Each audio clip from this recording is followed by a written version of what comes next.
The Idries Shah Foundation podcast. Practical psychology for today. Featuring the works of Idries Shah, narrated by David Ault.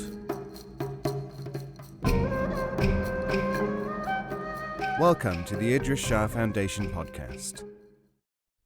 In this edition of the podcast, we will hear selections from The Commanding Self by Idries Shah. Section 2. 3 significant modes of human organization and learning. All human efforts are organized in one of 3 departments: the general and informational, the more specific or specialist, and the personally experiential.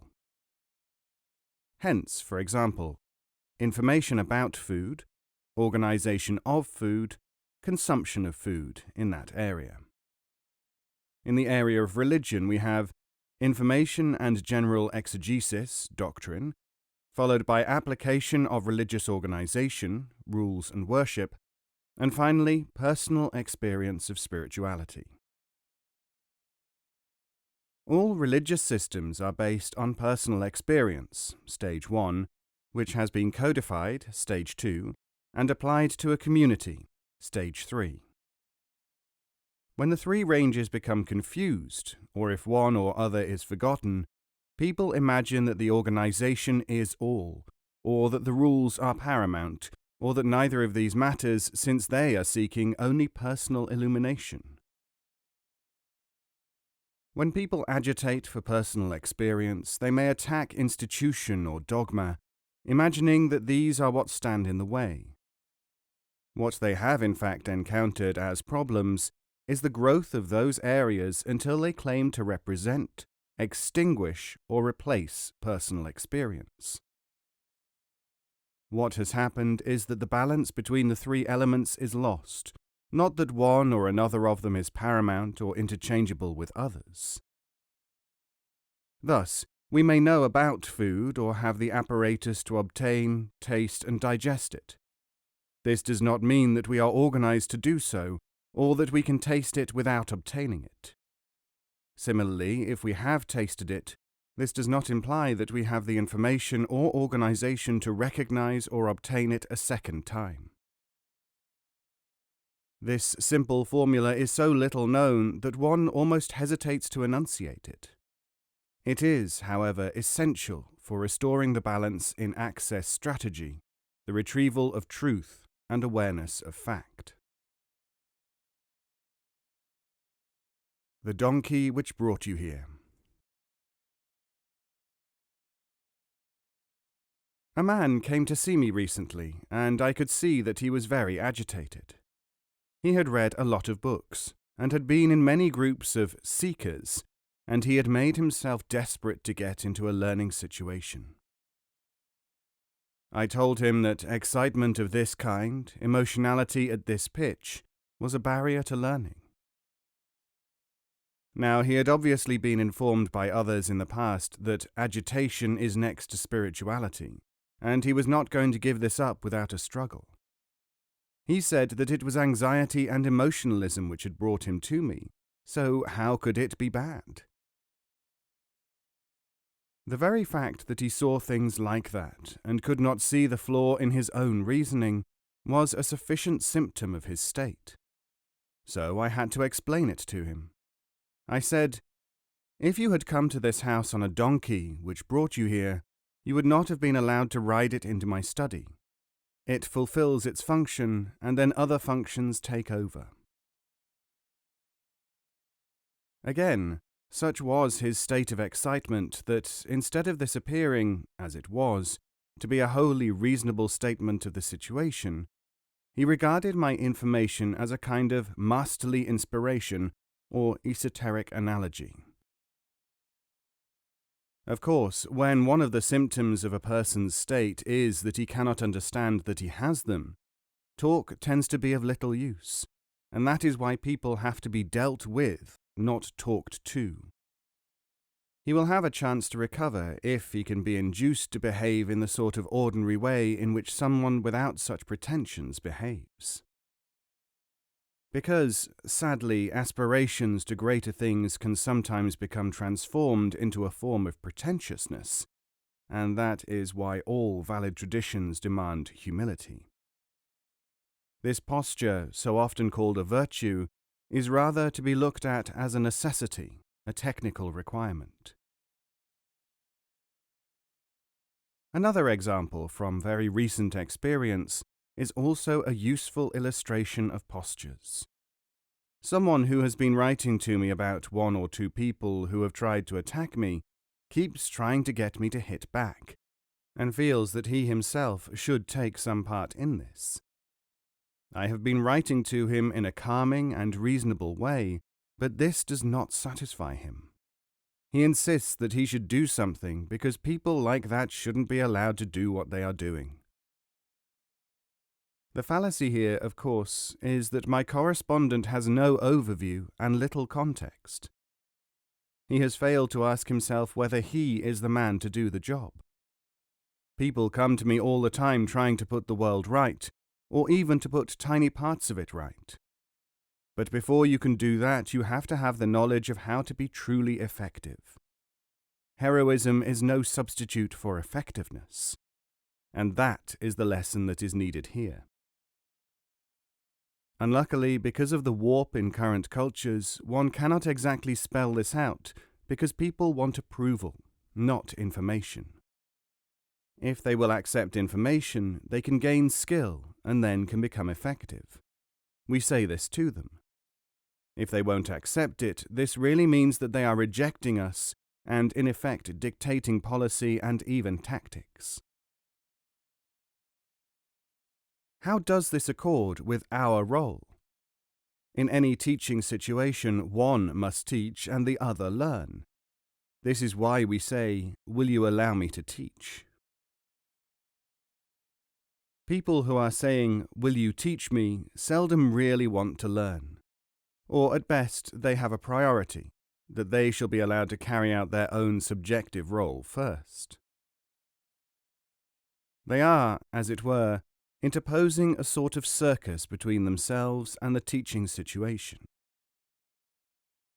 The only answer to this is for them to satisfy themselves first of all that they want to learn, and as to whether they accept the teacher and the teaching. If they do not, they are wasting a lot of time, both ours and theirs. Timing. Question. Can one predict an individual's actions? Can a Sufi teacher help someone to avoid wasting his life in studies and searches or in unnecessary experiences? Answer. With enough information, it is almost impossible not to predict people's action. As to a Sufi helping someone to avoid wasting time, that is what the Sufi is for, as far as students are concerned. But do they accept it? An ancient tale, which is partially found in the Persian 1001 Days, was written by the dervish Mukhlis of Isfahan. Fate and Actions. There was once a wise man who left a great deal of money to his son.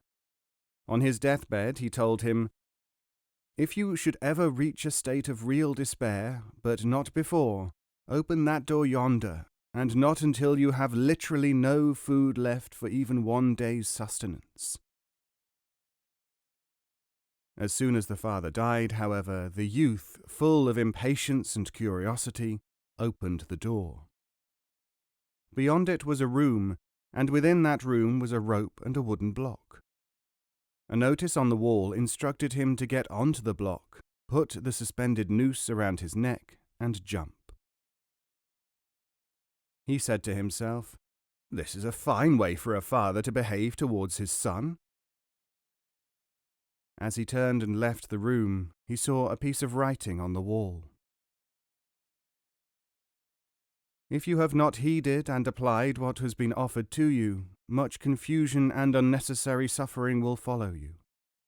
Your own actions will cause these events. Until you learn, you will have to travel from premature action and curiosity to wild assumption, from profligacy to ill luck. from despair to insufficient remedy, from carelessness to derision, from misery to desperation, from obedience to fulfillment, from testing to enlightenment. He left the room, unwilling to give any credence to his father's words, and plunged into a life of gambling and speculating with what he had inherited, acquiring many companions who helped him to spend his money and to sell his estates. He was deeply in debt, and at last came to the point where he had no money for food. He collected the last few small objects in the house and took them to the market, where he sold them for a trifling amount, buying some bread and yogurt. As he was going home, a dog jumped up, spilt the yogurt, and carried off the bread. The youth was now quite desperate, and went to the houses of all his supposed friends to ask for food and a comforting word. But they merely laughed at him, and one after another turned him out. "You can't be as poor as that," they said.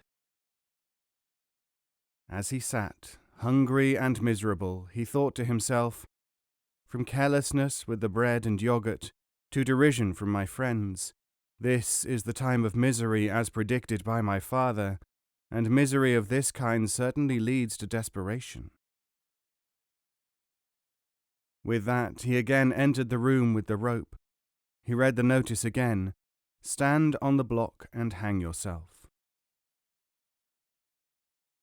Standing on the wooden block, he put the rope around his neck and jumped.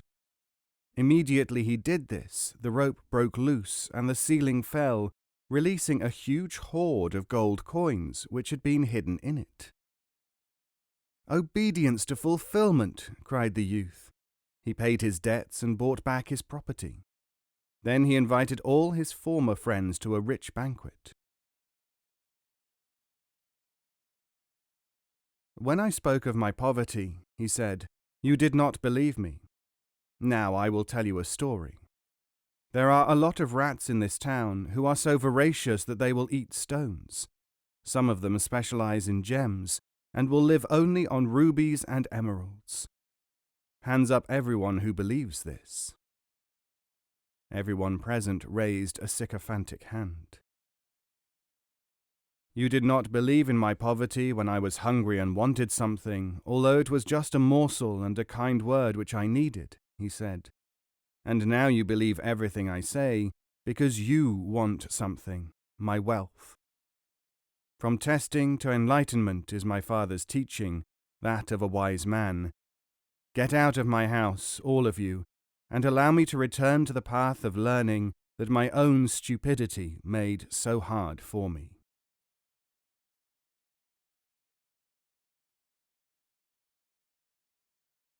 Look to the end. Although loosely used to denote a Sufi, a dervish in reality is simply one who is on the path, a learner who may too often think or behave in a stereotyped way. There was once a king who was fond of the company of dervishes. Meeting one who had all the outward marks of great devotion, the king asked him for a single phrase which would help him in his spiritual development. "Certainly," said the dervish. "Repeat several times a day the words, 'Always think of the end before you make a beginning.' I do that myself." Expressing his gratitude, the king made a practice of repeating the formula whenever he thought of it, which was generally when he was in a relaxed frame of mind. It so happened that the king was sitting quietly in his palace one night, repeating the form of words and pondering their wisdom, when two thieves who had climbed in through the window heard him.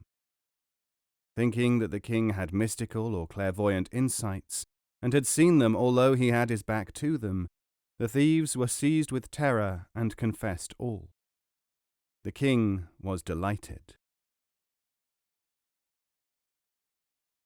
Not long afterwards, the king was sitting in his chair, very relaxed, while his barber prepared to shave him. Now the barber had been bribed with the promise of the post of Grand Vizier by an enemy if he would cut the king's throat. This the barber was just about to do, when he heard the king mutter, "Always think of the end when you make a beginning," 2 or 3 times. Terrified, the barber let his newly sharpened razor fall to the floor as he prostrated himself before his monarch, imploring him to forgive him and confessing all. The king was overjoyed at the continuing power and effect of his mantram, and called the whole court together to hear the wisdom of the dervish and how it had saved his life. But there was a Sufi present, well aware of the limitations of the philosophy of dervishes. He said to the king, "Know, O king, that you should allow for unforeseen possibilities." But the king, who liked simple solutions, refused to listen. Then the Sufi took a small stick from the folds of his robe and held it up. When he tapped it 3 times on the floor, a dog ran into the throne room in answer to the signal. "Now," said the Sufi to the dog, "bring us some refreshment, shall we say a pitcher of cool sherbet, but when you come back, change into the shape of a beautiful maiden." The dog trotted off, and in a few minutes a beautiful girl entered, with a jeweled pitcher and 2 amber cups, to serve the sherbet.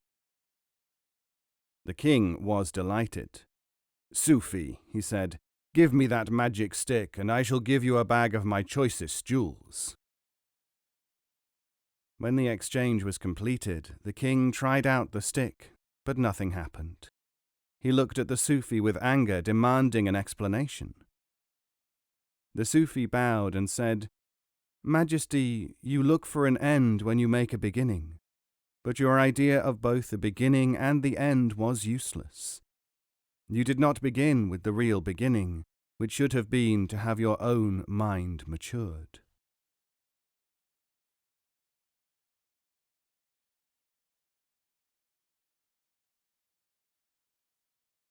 Adventurous frogs. In the country of Iraq lived 2 frogs, one in Baghdad and one in the city of Basra. At about the same time, a similar thought occurred to each frog. The Baghdad one thought he would like to visit Basra. The Basra frog yearned to go to Baghdad. And at about the same time, each started out on his travels. Halfway between the 2 cities, or as close to that as makes no difference, they met. "Where are you going?" asked one frog. "To Basra. And you?" "To Baghdad. And where are you from? I'm from Basra myself." "I am from Baghdad." They sat there for a time, thinking. In the meanwhile, a fool came along and asked them their origins and destinations. When he heard their stories, he said, "There's no point in your travels at all. Each of you should go home." The frogs were unconvinced. Then a wise man came along. When he heard of the frog's plans, he gave the same advice as the fool. But the frogs were not interested in the words of the fool or of the wise man. They hopped on their respective ways.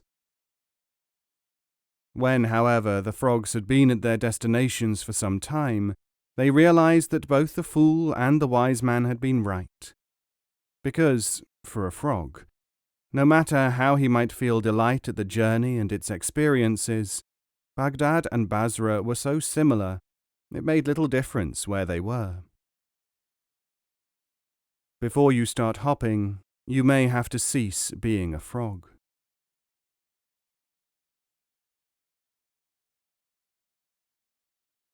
Heat and thirst. Question: do seekers always recognize a real teacher? If they do not, what happens to them? Answer: what happens to them is, in its own way, equivalent to what happened to the 5 dervishes. A group of wandering dervishes came to Baba Farid's house, complaining that, although they had covered enormous distances in their search, they had not yet found one true Sufi. "Be seated," said Farid, "and you will find one." But the dervishes refused to tarry, saying that they had to continue with their search. As they were leaving, Baba Farid said, "I beg of you not to take the desert road, for it is dangerous for you." They took no notice of this advice, however. As a result, 4 died from the heat, and the 5th, although he eventually found water, expired from drinking too much. This is a metaphor of what happens to those who, in ordinary life, are fixated upon seeking, and hence not only miss the finding, but suffer for it, all to no purpose.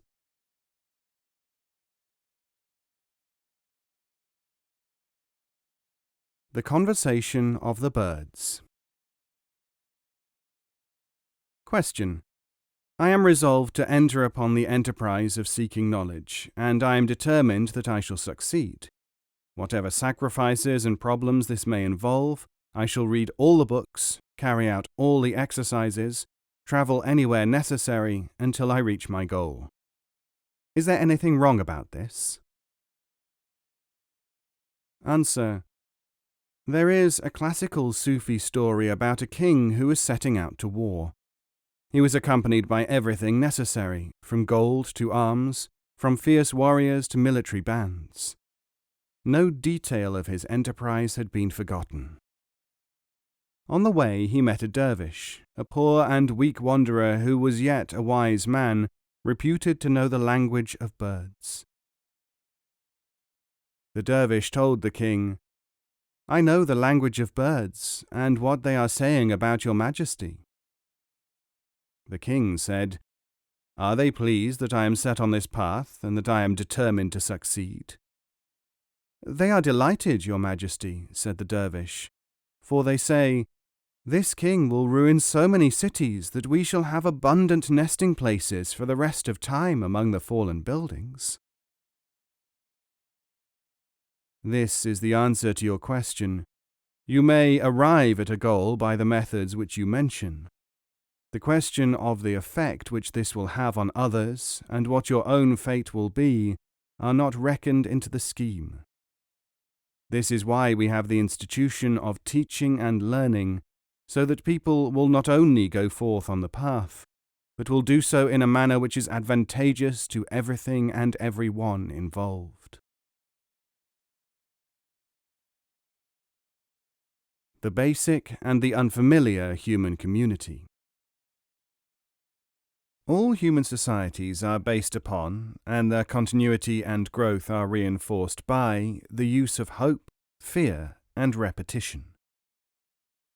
Although this simple structure is not visible to the overwhelming majority of people, everyone who is concerned with human groupings uses and approves the application of hope, fear, and repetition. The structure is employed in every type of organization, whether tribal, national, political, religious, recreational, educational, or other. 2 things militate against the recognition of the structure by the people in it and those operating it. 1. The seeming diversity of objectives of the societies in question. And 2. The very simplicity of the structure. It is so obvious as not to be self-evident in the way in which people think things are self-evident. There is also an unspoken, because unrecognized, consensus in human thought upon this matter. Because everyone is accustomed to being manipulated by hope and fear, and because everyone assumes that repetition is necessary, the possible progress in analyzing this situation is virtually at a halt. It is as if one might say, "We make sounds, why should we turn these into words? They suffice us," in a pre-verbal condition of man. Such a hypothesis about words not being necessary would be adequate only under circumstances in which there was no real need for coherent speech. In a society, in other words, where there were no dissatisfaction and no real curiosity leading to investigation, which might result in the production of a useful instrument, that is to say, speech, and the removal of a source of tension and annoyance leading to frustration, for instance, superabundant grunting and chattering.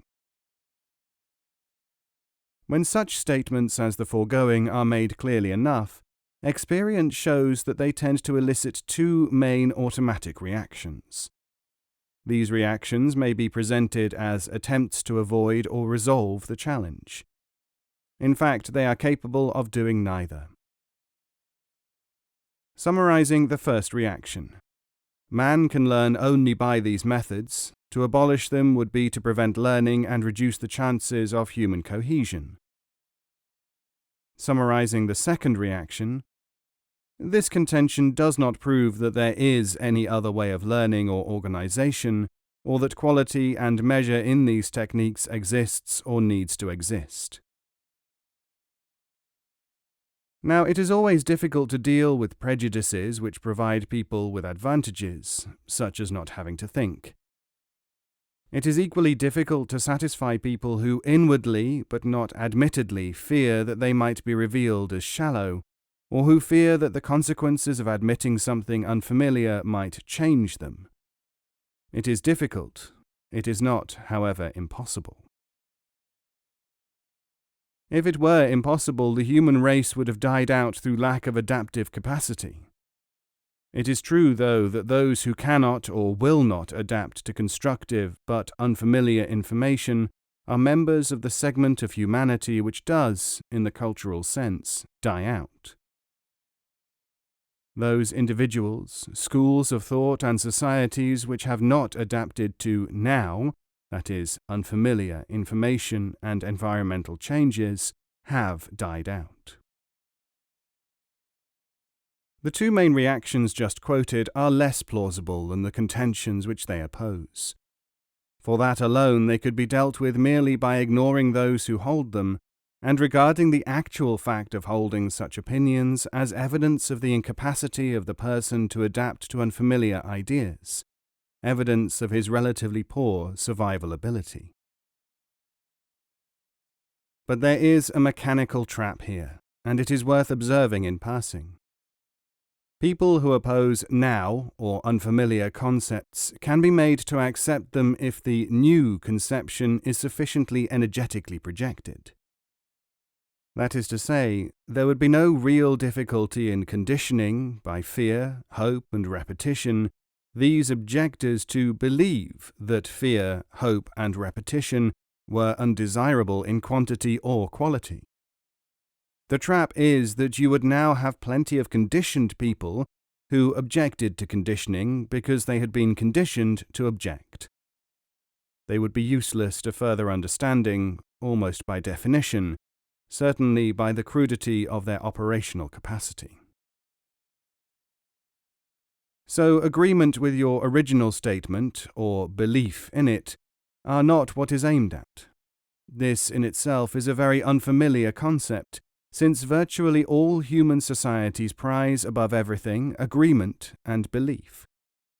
What do you seek? They will and do ask in bewilderment, if you do not seek converts, heroes, martyrs, believers, dedicated supporters, disciples, propagandists, enthusiasts, representatives, common denominators, and so on. What you seek, because it is an essential prerequisite to understanding, is people who can accept the possibilities which follow. 1. That virtually all human communities are established and maintained by the reward, punishment, and repetition mechanisms. 2. That there might be an alternative. 3. That this alternative might not require the abandonment of membership of one or several of the basic types of grouping. The basic type is a grouping produced by hope and fear and maintained by repetition. 4. That it might even be necessary for man to remain, for some of his purposes, formally ground in one or more basic grouping. 5. That it might be possible to add the unfamiliar form of relationship to one's range of experience without disturbing the basic type already implanted. 6. that there may be a value in some form of understanding which could be prevented by conversion. 7. That it might be useful to observe and recognize the occurrence and operation of the basic structure in all forms of human association which surround everyone. 8. That it might be advantageous to absorb this new information rather than to react to it as if it were a key, panacea, or magic wand. And 9. That it is being suggested that it could be the exclusion, not the cultivation, of emotional or intellectual bonds based on hope and fear and operated by repetition, which could open a door to knowledge of a kind different from that which is available through the single system just described.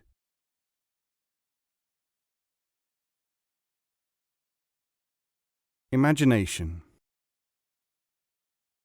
Question: how can we explain the fact that many people, even very learned and respected ones, make up their minds on insufficient information and are often found having to withdraw or change their opinions, and why some of them refuse to withdraw even when wrong?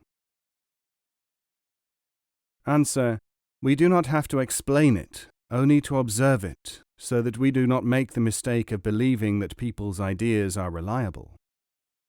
You can prove that people haven't yet understood this, by the way, by asking around. People think that their own minds are reliable. Nowadays, however, the reverse is shown by one psychological test after another, trusting of eyewitnesses, of memory, of learned materials, of opinions, and so on. Here is an example of a common delusion.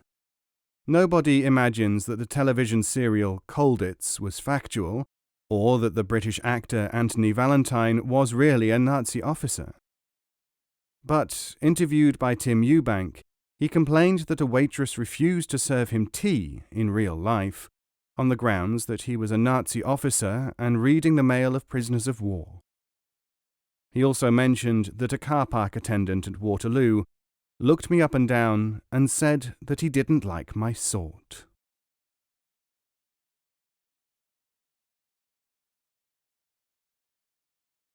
The birds. A large number of people approached a Sufi master, seeking to become his disciples. He gave each one of them a box and a key, with instructions not to open the box and to bring it back to him the following day. When they returned, he opened the boxes and found that most of them were empty. There had been a bird in each, which had flown away and could not be caught again, when the would-be disciple, unable to restrain himself, had tried to peep. It is reported that when they were faced with this fact, few of the applicants were pleased. Some said that it was not a fair test, others complained that it was unkind to shut up birds in boxes, yet others said that their particular boxes had, by an oversight, not contained any bird at all. These explanations and expostulations, said the master to the lot of them, are as important and as revealing as the restraint of the successful candidates, for they will teach something to us all.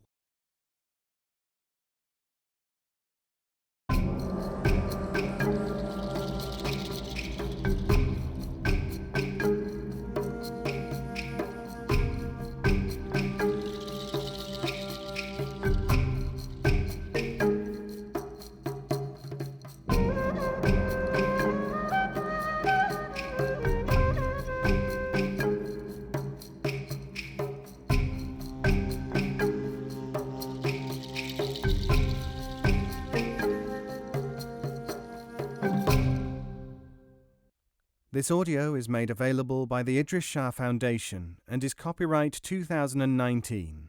All rights reserved.